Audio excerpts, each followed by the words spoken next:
ನಾಳೆಯಿಂದ ರಾಜ್ಯಾದ್ಯಂತ ಲಾರಿಗಳು ರಸ್ತೆಗೆ ಇಳಿಯಲ್ಲ. ನಿಮಗೆ ಅಗತ್ಯ ವಸ್ತುಗಳು, ದಿನಸಿ, ಹಣ್ಣು, ತರಕಾರಿ ಯಾವುದು ಕೂಡ ಸಿಗಲ್ಲ.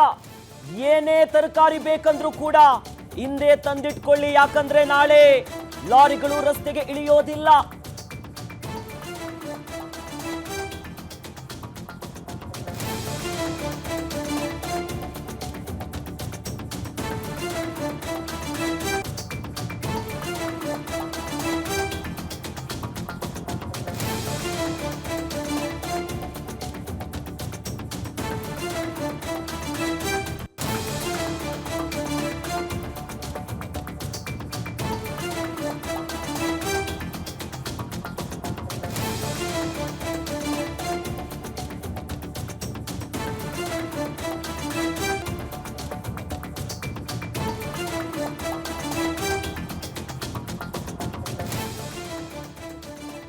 ನಾಳೆ ಲಾರಿಗಳೇ ರಸ್ತೆಗೆ ಇಳಿಯೋದಿಲ್ಲ.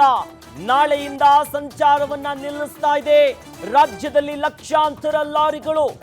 ಹಣ್ಣು ತರಕಾರಿ ಏನಾದ್ರೂ ಬೇಕಂದ್ರೆ ಇವತ್ತೇ ತಂದಿಟ್ಕೋಬಿಡಿ, ಯಾಕಂದ್ರೆ ನಾಳೆ ರಸ್ತೆಗೆ ಇಳಿತಾ ಇಲ್ಲ ಲಾರಿಗಳು. ರಾಜ್ಯಾದ್ಯಂತ ಮುಷ್ಕರ ಮಾಡೋದಕ್ಕೆ ಮುಂದಾಗಿದ್ದಾರೆ. 6 ಲಕ್ಷಕ್ಕೂ ಅಧಿಕ ಲಾರಿಗಳು ರಸ್ತೆಗೆ ಇಳಿಯೋದಿಲ್ಲ. ಇಂದು ಮಧ್ಯರಾತ್ರಿಯಿಂದಲೇ ರಾಜ್ಯಾದ್ಯಂತ ಲಾರಿ ಮುಷ್ಕರಕ್ಕೆ ಕರೆಯನ್ನ ಕೊಟ್ಟಿದ್ದಾರೆ. ರಾಜ್ಯ ಲಾರಿ ಮಾಲೀಕರ ಸಂಘದ ಅಧ್ಯಕ್ಷ ಷಣ್ಮುಖಪ್ಪ ಈ ಬಗ್ಗೆ ಮಾಹಿತಿಯನ್ನ ಕೊಟ್ಟಿದ್ದಾರೆ. ಹಲವು ಬೇಡಿಕೆಗಳನ್ನ ಮುಂದಿಟ್ಟುಕೊಂಡು ಲಾರಿ ಮುಷ್ಕರಕ್ಕೆ ಈಗ ಮುಂದಾಗ್ತಿದ್ದಾರೆ. ಹಾಗಾಗಿ ಹಣ್ಣು ಬೇಕು, ತರಕಾರಿ ಬೇಕು, ಕೆಲವು ಪ್ರಮುಖ ಅಗತ್ಯ ವಸ್ತುಗಳು ಬೇಕು, ನಾಳೆ ತೆಗೆದುಕೊಂಡು ಬರೋಣ ಅಂತಂದ್ರೆ ಇಲ್ಲ. ಯಾಕಂದ್ರೆ ಎಲ್ಲಾ ರೀತಿಯಾದಂತ ಸಾಗಣೆ ಮಾಡುವಂತ ಲಾರಿಗಳು ನಾಳೆ ರಸ್ತೆಗೆ ಇಳಿಯೋದಿಲ್ಲ. ಯಾಕಂದ್ರೆ ಅನಿರ್ದಿಷ್ಟವಾಗಿ ಮುಷ್ಕರವನ್ನ ಕೈಗೊಂಡಿದ್ದಾರೆ ಮಾಲೀಕರು. ಲಾರಿ ಮಾಲೀಕರು ಈಗ ಬಂದ್ ಮಾಡೋದಕ್ಕೆ ಮುಷ್ಕರಕ್ಕೆ ಮುಂದಾಗಿದ್ದಾರೆ. ಹಾಗಾಗಿ ನಾಳೆ ರಸ್ತೆಗೆ ಇಳಿಯೋದಿಲ್ಲ. ಅಂದ್ರೆ ತರಕಾರಿಗಳನ್ನ ಒಂದೊಂದು ಜಿಲ್ಲೆಯಿಂದ ಇರ್ಬೋದು, ರಾಜ್ಯದಿಂದ ಎಲ್ಲವನ್ನ ಸಾಗಣೆ ಮಾಡೋದು ಲಾರಿ. ಸಂಚಾರ ವ್ಯವಸ್ಥೆಯಲ್ಲಿ ಎಲ್ಲಾ ಸಾಗಣೆ ಮಾಡೋದ್ರಲ್ಲಿ ಲಾರಿಗಳ ಪಾತ್ರ ಎಷ್ಟು ಪ್ರಮುಖ ಅನ್ನೋದು ನಮ್ಗೆಲ್ಲರಿಗೂ ಗೊತ್ತು. ಆದ್ರೆ ಈಗ ಹಲವು ಬೇಡಿಕೆಗಳನ್ನ ಮುಂದಿಟ್ಕೊಂಡು ಲಾರಿ ಮಾಲೀಕರ ಸಂಘ ಈಗ ಮುಷ್ಕರಕ್ಕೆ ಮುಂದಾಗಿದ್ದಾರೆ. ಇವತ್ತು ರಾತ್ರಿನೇ ಲಾಸ್ಟು, ರಾತ್ರಿಯಿಂದಲೇ ನಾಳೆ ರಸ್ತೆಗೆ ಇಳಿಯೋದಿಲ್ಲ. ಆ ಮೂಲಕವಾಗಿ ಅಗತ್ಯ ವಸ್ತುಗಳು ಬೇಕಂದ್ರೆ ಇವತ್ತೇ ತಂದಿಟ್ಕೊಂಡ್ಬಿಡಿ. ಹಲವು ಬೇಡಿಕೆಗಳನ್ನ ಇಟ್ಟಿದ್ದಾರೆ ಮುಂದೆ ಈಗ.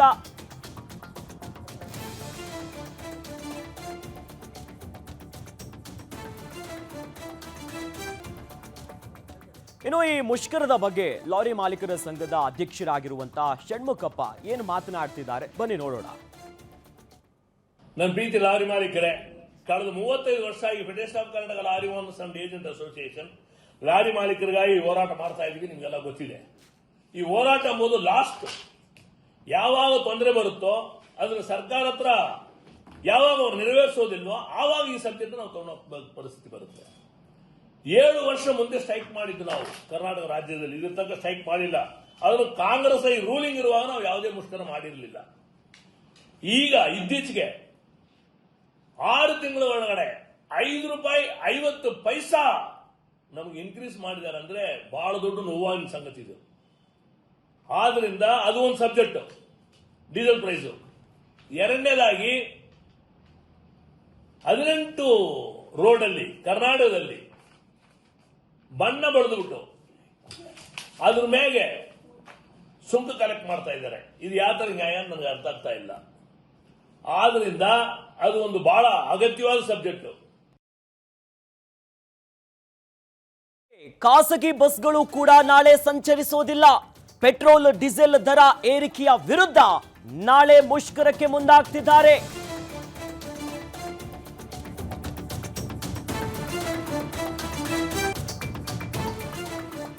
ಪೆಟ್ರೋಲ್ ಡೀಸೆಲ್ ದರ ಏರಿಕೆಯ ವಿರುದ್ಧವಾಗಿ ಮುಷ್ಕರಕ್ಕೆ ಮುಂದಾಗಿರೋದು ಇದೇ ಕಾರಣ. ಸರ್ಕಾರಕ್ಕೆ ಡೆಡ್ ಲೈನ್ ಅನ್ನ ಕೊಟ್ಟಿದ್ರು ಲಾರಿ ಅಸೋಸಿಯೇಷನ್. ಸರ್ಕಾರಕ್ಕೆ ಕೊಟ್ಟಿದ್ದಂತಹ ಡೆಡ್ ಲೈನ್ ಇವತ್ತೇ ಕೊನೆಯಾಗಿದೆ. ಇವತ್ತು ಕೊನೆಯ ದಿನ. ಹೀಗಾಗಿ ನಾಳೆ ಮುಷ್ಕರಕ್ಕೆ ಕರೆ ಕೊಟ್ಟಿದ್ದಾರೆ ಲಾರಿ ಅಸೋಸಿಯೇಷನ್ ಸಂಘ. ಈಗ ಮುಂದಾಗಿರುವಂತದ್ದು ಪ್ರಮುಖವಾಗಿ ಪೆಟ್ರೋಲ್ ಮತ್ತು ಡೀಸೆಲ್ ದರ ಏರಿಕೆ ಆಗ್ತಿದೆ. ಸರಣಿಯಾಗಿ ಬ್ಯಾಕ್ ಟು ಬ್ಯಾಕ್ ಹೆಚ್ಚಾಗ್ತಿರೋ ಕಾರಣದಿಂದಾಗಿ ಸಮಸ್ಯೆ ಆಗ್ತಿದೆ ಎನ್ನುವಂತ ಬಹಳ ಪ್ರಮುಖ ಬೇಡಿಕೆಯನ್ನ ಮುಂದಿಟ್ಕೊಂಡು ಸರ್ಕಾರಕ್ಕೆ ಈ ಹಿಂದೆಯೂ ಕೂಡ ಮನವಿಯನ್ನ ಮಾಡಿದ್ರು. ಸರ್ಕಾರಕ್ಕೆ ಡೆಡ್ಲೈನ್ ಕೊಟ್ಟಿದ್ರು. ಇವತ್ತಿಗದು ಕೊನೆ. ಹಾಗಾಗಿ ಸರ್ಕಾರ ಇನ್ನೂ ಕೂಡ ಸ್ಪಂದಿಸಿಲ್ಲ ಅನ್ನುವಂತ ನಿಟ್ಟಿನಲ್ಲಿ ಲಾರಿ ಮುಷ್ಕರಕ್ಕೆ ಖಾಸಗಿ ಬಸ್ಸಿನ ಮಾಲೀಕರಿಂದಲೂ ಕೂಡ ಸಾಥ್ ಸಿಗ್ತಾ ಇದೆ. ಸರ್ಕಾರ ತಮ್ಮ ಮನವಿಗೆ ಸ್ಪಂದಿಸ್ತಾ ಇಲ್ಲ. ಹಾಗಾಗಿನೇ ಇನ್ನು ಮುಂದಿನ ದಿನದಲ್ಲಿ ಅತಿ ಶೀಘ್ರವೇ ರೇಟ್ ಹೈಕ್ ಮಾಡ್ತೀವಿ, ನಮಗೆ ಬೇರೆ ದಾರಿನೇ ಇಲ್ಲ. ಏಪ್ರಿಲ್ 16ರಿಂದಲೇ ಖಾಸಗಿ ವಾಹನಗಳು ರೇಟ್ ಅನ್ನ ಹೆಚ್ಚಿಸುವ ಎಚ್ಚರಿಕೆಯನ್ನ ಕೊಟ್ಟಿದ್ದಾರೆ.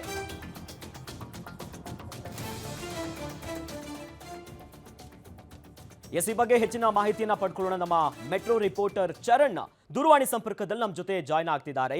ಚರಣ್, ಈಗ ಲಾರಿ ಮಾಲೀಕರ ಸಂಘದ ಪ್ರಮುಖ ಬೇಡಿಕೆಗಳು ಯಾವ್ಯಾವುದು, ನಾಳೆ ಯಾವ ರೀತಿಯಾಗಿ ಮುಷ್ಕರ ಇರುತ್ತೆ, ಈಗ ಯಾವ್ಯಾವ ಸಂಘಟನೆಗಳಿಂದ ಇದಕ್ಕೆ ಸಾಥ್ ಸಿಗ್ತಾ ಇದೆ ಚರಣ್?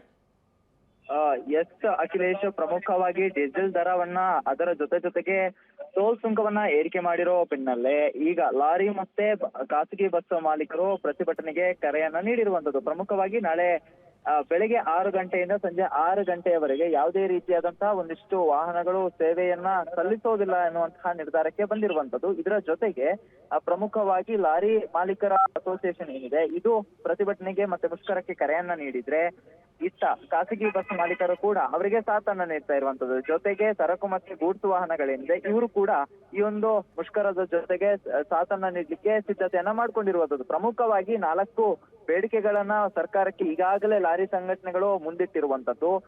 ಒಂದು ಪ್ರಮುಖವಾದ ಬೇಡಿಕೆ ಏನಪ್ಪಾ ಅಂತ ಹೇಳಿದ್ರೆ, ಈಗಾಗಲೇ ಡೀಸೆಲ್ ದರವನ್ನ ಸರ್ಕಾರ ಏರಿಕೆ ಮಾಡಿದೆ, ಅದನ್ನ ಕಡಿಮೆ ಮಾಡಬೇಕು. ಅದರ ಜೊತೆಗೆ ಏನು ತೆರಿಗೆ, ಟೋಲ್ ತೆರಿಗೆ ಏನಿದೆ ಅದನ್ನು ಕೂಡ ಕಮ್ಮಿ ಮಾಡಬೇಕು. ಇದರ ಜೊತೆಗೆ ಲಾರಿ ಮಾಲೀಕರು ಅನುಭವಿಸ್ತಾ ಇರುವಂತಹ ಪ್ರಮುಖವಾದಂತಹ ಸಮಸ್ಯೆಗಳು ಚೆಕ್ ಪೋಸ್ಟ್ಗಳು. ಪ್ರತಿಯೊಂದು ಚೆಕ್ ಪೋಸ್ಟ್ಗಳಲ್ಲಿ ಪೇಮೆಂಟ್ ಲಾರಿ ಮಾಲೀಕರು ಬರಬೇಕಾದಂತಹ ಸ್ಥಿತಿ ಎದುರಾಗಿದೆ. ಈ ಹಿನ್ನೆಲೆಯಲ್ಲಿ ಆ ಚೆಕ್ ಪೋಸ್ಟ್ ಗಳನ್ನ ಕಡಿಮೆ ಮಾಡಬೇಕು, ಮತ್ತೆ ಕಂಡಲ್ಲಿ ಲಾರಿಗಳನ್ನ ನಿಲ್ಲಿಸಿ ಹಣ ಪೀಕಬಾರದು ಎನ್ನುವಂತಹ ಪ್ರಮುಖ 4 ಬೇಡಿಕೆಗಳನ್ನ ಲಾರಿ ಜೊತೆಗೆ ಏನು ಪ್ರತಿಭಟನೆಗೆ ಕರೆಯನ್ನ ನೀಡಿದಂತಹ ಸಂದರ್ಭದಲ್ಲಿ ಒಂದಿಷ್ಟು ಪತ್ರಗಳನ್ನ ಕೂಡ ಸಿಎಂ ಅವ್ರಿಗೆ ಬರೆದಿದ್ರು. ಆದ್ರೆ ಪ್ರಮುಖವಾಗಿ ಇದಕ್ಕೆ ಯಾವುದೇ ರೀತಿಯಾದಂತಹ ಒಂದಿಷ್ಟು ಸ್ಪಂದನೆಗಳು ಸಿಕ್ಕಿಲ್ಲ.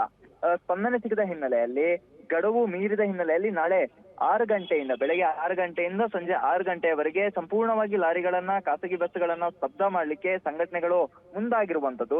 ಜೊತೆಗೆ ಈ ಒಂದು ಹೋರಾಟ ಏನಿದೆ ಇದರ ಎಫೆಕ್ಟ್ ದಿನನಿತ್ಯ ಬಳಸುವಂತ ನಾಳೆ ಏನೋ ಗ್ರಾಹಕರೇನಿದ್ದಾರೆ ಅವರಿಗೆ ಎಫೆಕ್ಟ್ ಬೀಳ್ಲಿಕ್ಕಿರುವಂತ. ಯಾಕಂತ ಹೇಳಿದ್ರೆ ದಿನನಿತ್ಯ ಆದ್ರೆ ಲಾರಿಗಳೇ ಮುಖ್ಯ ಪಾತ್ರವನ್ನ ವಹಿಸ್ತಾ ಇರುತ್ತೆ. ಪ್ರತಿಯೊಂದು ಹಾಲಾಗಿರ್ಬೋದು, ಹಣ್ಣಾಗಿರ್ಬೋದು, ತರಕಾರಿ ಆಗಿರ್ಬೋದು, ಏನು ಅಗತ್ಯ ವಸ್ತುಗಳೇನಿದೆ ದಿನಸಿಯಿಂದ ಹಿಡಿದು ಎಲ್ಲಾ ಅಗತ್ಯ ವಸ್ತುಗಳು ಲಾರಿ ಮೂಲಕನೇ ಸರಬರಾಜಾಗುತ್ತೆ. ಆದ್ರೆ ಇಂತಹ ಲಾರಿಗಳೇ ನಾಳೆ ಸೇವೆಯನ್ನ ನಿಲ್ಲಿಸಿದ್ರೆ ಯಾವ ರೀತಿ ಅನ್ನುವಂತಹ ಪ್ರಶ್ನೆಗಳು ಕೂಡ ಉದ್ಭವ ಆಗಿರುವಂತದ್ದು. ಇನ್ನು ಒಂದೆಡೆ KSRTC ಬಸ್ಸುಗಳು ನಾಳೆ ಪ್ರಯಾಣಕ್ಕೆ ಸಿಕ್ಕರೂ ಕೂಡ ಒಂದಿಷ್ಟು ಊರುಗಳಿಗೆ ಹೋಗುವಂತಹ ಖಾಸಗಿ ಬಸ್ಗಳು ಸೇವೆಯನ್ನ ಸಲ್ಲಿಸ್ತವೆ. ಇದೇ ಸ್ಟೇಷನ್ ನಿಂದ ಈ ಖಾಸಗಿ ಬಸ್ಸುಗಳು ಸೇವೆಯನ್ನ ಸಲ್ಲಿಸ್ತವೆ.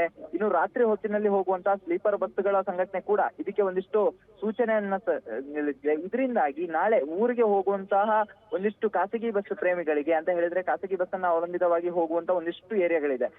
ಆ ಒಂದು ಏರಿಯಾಗಳಿಗೆ ಹೋಗುವಂತ ಬಸ್ಸುಗಳು ನಾಳೆ ಸೇವೆಯನ್ನ ನಿಲ್ಲಿಸೋದ್ರಿಂದಾಗಿ ಖಾಸಗಿ ಬಸ್ ಪ್ರಯಾಣಿಕರಿಗೆ ಕೂಡ ಸಮಸ್ಯೆ ಆಗ್ಲಿಕ್ಕಿರುವಂತದ್ದು. ಒಟ್ಟಿನಲ್ಲಿ ನಾಳೆ ಬೆಳಿಗ್ಗೆಯಿಂದ 6 ಗಂಟೆಯಿಂದ ಸಂಜೆ 6 ಗಂಟೆಯವರೆಗೂ ಲಾರಿಗಳನ್ನ ಸಂಪೂರ್ಣವಾಗಿ ಸ್ತಬ್ಧ ಮಾಡ್ಲಿಕ್ಕಿರುವಂತದ್ದು. ಅದರ ಜೊತೆಗೆ ಹೊಸೂರು ಗೇಟ್ ಆಗಿರ್ಬೋದು, ಅತ್ತಿಬೇಳೆ ಗೇಟ್ ಆಗಿರ್ಬೋದು, ಎಲ್ಲಾ ಟೋಲ್ ಗೇಟ್ ದಾಟಿ ಬರುವಂತಹ ವಾಹನಗಳನ್ನ ಅದೇ ಟೋಲ್ ಗೇಟ್ ನಲ್ಲಿ ನಿಲ್ಲಿಸುವಂತಹ ಒಂದು ಪ್ರಕ್ರಿಯೆ ಕೂಡ ಲಾರಿ ಸಂಘಟನೆ ಮುಂದಾಗಿರುವಂತದ್ದು. ಜೊತೆಗೆ ಫ್ರೀಡಂ ಪಾರ್ಕ್ ನಲ್ಲಿ ಸುಮಾರು 11 ಗಂಟೆಯಿಂದ ಪ್ರತಿಭಟನೆಯನ್ನ ಮಾಡ್ಲಿಕ್ಕೆ ಸಂಘಟನೆ ಈಗಾಗಲೇ ಕರೆಯನ್ನ ನೀಡಿರುವಂತದ್ದು. ಅಖಿಲೇಶ್, ಧನ್ಯವಾದಗಳು ಚರಣ್ ತಮ್ಮೆಲ್ಲ ಮಾಹಿತಿಗೆ.